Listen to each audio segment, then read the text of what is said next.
తమ కుటుంబానికి 2 సీట్లు ఇవ్వడం కుదరదని చంద్రబాబు చెప్పలేదన్నారు మాజీ ఎమ్మెల్యే జేసీ ప్రభాకర్ రెడ్డి. చాలా మంది ఎంపీ టికెట్లు వద్దనంటున్నారని, కానీ తాము మాత్రం కావాలని కోరుతున్నామని ఆయన చెప్పారు. అనంతపురం సీటు జనరల్ సీట్ అని గుర్తు చేశారు ఆయన. జేసీ వ్యాఖ్యల పూర్తి సారాంశాన్ని టీవీ9 సీనియర్ కరెస్పాండెంట్ నరేష్ అందిస్తారు. రాబోయే ఎన్నికల్లో జేసీ కుటుంబానికి ఒకటే టికెట్ అన్న నిబంధన వర్తించదు, మాకు 2 టికెట్లు అడగడం కూడా జరిగిందని జేసీ ప్రభాకర్ రెడ్డి చెప్తున్నారు. ప్రస్తుతంతో జేసీ ప్రభాకర్ రెడ్డి ఉన్నారు. సరే అండి, రాబోయే ఎన్నికల్లో ఎన్ని టికెట్లు అడిగారు, ఎలాంటి హామీ వచ్చింది? ఈ కాలంలో టికెట్లు అమ్మినా ఏ ఎమ్మెల్యే మనతో ఉండడు, అదంతా ఉత్తది.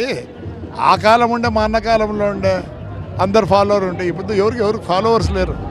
వాస్తవం చెప్పాలంటే నితీష్ కుమార్ మనోరంటే బట్ అది కూడా ఇప్పుడు ఎన్ని టికెట్లు వద్దు, ఆశ కూడా అదే. మాకు వాళ్ళకి వీళ్ళకి నేను చెప్పను. నేను తాడిపత్రి ఎమ్మెల్యేను అనంతూరు ఎంపీ టికెట్ అడిగినాను. అయితే అందరు అంటున్నారు లేదు ఆయన చెప్పినాడు అందరికీ ఒక టికెటే అన్నాడు. నాకైతే చెప్పలే, మరి ఆయన మనసులో ఏముందో నేను చెప్పను. నేను అందరి మాదిరి ఎట్లా అంటే అట్లా మాట్లాడను, ఉండింది మాట్లాడతా. ఏమే చాలామంది ఎంపీకి మాకు వద్దు అంటున్నారు, ఎంపీకి వద్దు అంటున్నారు. ఎంపీకి వద్దు అన్నప్పుడు మరి మేము కావాలంటున్నాం కదా. అది కాదు ఇంకోటి చెప్తా. ఫస్ట్ 52లో పైడి లక్ష్మయ్య గారు గెలిచినారు ఓసీ. దాని తర్వాత సాయిబు నవాబ్ గెలిచినాడు, ఇది అంతోన్ రెడ్డి. దాని తర్వాత నారాయణ స్వామి, ఈయన దరూరు పుల్లయ్య గారు, వెంకటరామరెడ్డి అందరు గెలుచుకుంటూ వచ్చారు, దివాకర్ రెడ్డి. దాని తర్వాత ఒకసారి కాళ్ళ శ్రీనివాస గెలిచినాడు, ఒకసారి మన రంగయ్య గారు గెలిచినారు. అది OC constituency, not BC constituency.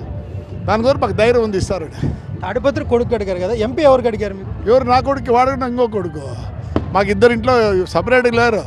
ఈరోజు కూడా ఇంకా మేము పంచుకోలేదు స్వామి. వాడు అడిగితే ఎమ్మెల్యే సీట్ కూడా ఇచ్చేది మేము రెడీగా ఉన్నాం.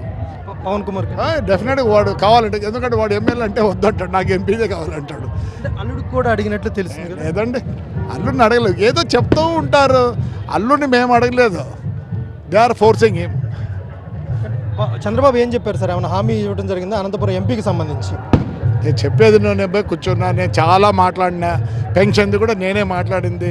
అన్న వాళ్ళు 1వ తేదీ పెన్షన్ ఇస్తారు, చాలా కష్టంగా ఉంది, మనం 3 నెలలకు కూడా ఇచ్చాము, అది ఈసారికి చేయండి అని ఇమీడియట్గా రాజమండ్రిలో చెప్పాడు. నేనే చెప్పినది.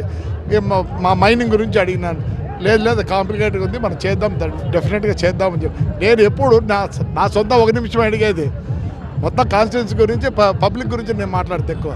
వేరే వాళ్ళకి ఆ ఛాన్స్ ఇవ్వడు, మాట్లాడరు, నేను మాట్లాడతా ధైర్యంగా. హామీ వచ్చిందేమన్నా టికెట్కి సంబంధించి అనంతపురం ఎంపీకి? ఇప్పుడు అందరితో ఏమన్నాడు, ఒక టికెట్ ఇంటికి అన్నాడు. మరి మాకు అనలేదు ఆ మాట, చెప్పలేకపోయినాడో ఏమో, లేదా ఇంకో విధంగా ఉన్నాడేమో లోపల. అందుకని మేము అంత తొందరగా అందరు మాట్లాడమంటావా? నా దగ్గర చాలామంది వస్తారు, చెప్పు అంట. ఏంది చెప్పేది? ఇది వాళ్ళకి వాళ్ళు కూడా ఇట్స్ ప్రాబ్లమాటిక్. దిస్ గురి ఫోర్స్ చేయకూడదు. ఇన్ని రోజులు అవస్థపడ్డా పార్టీకి అవుతారు, ఇప్పుడు కూడా అవస్థపడతారు. ఖచ్చితంగా మాకు ఒక ఎమ్మెల్యే టికెట్, ఎంపీ టికెట్ కావాల్సిందే అనే విషయం చంద్రబాబు దృష్టికి తీసుకెళ్ళినట్టుగా జేసీ ప్రభాకర్ రెడ్డి చెప్తున్నారు. కెమెరా పర్సన్ విజయ్తో నరేష్, టీవీ9 తాడిపత్రి.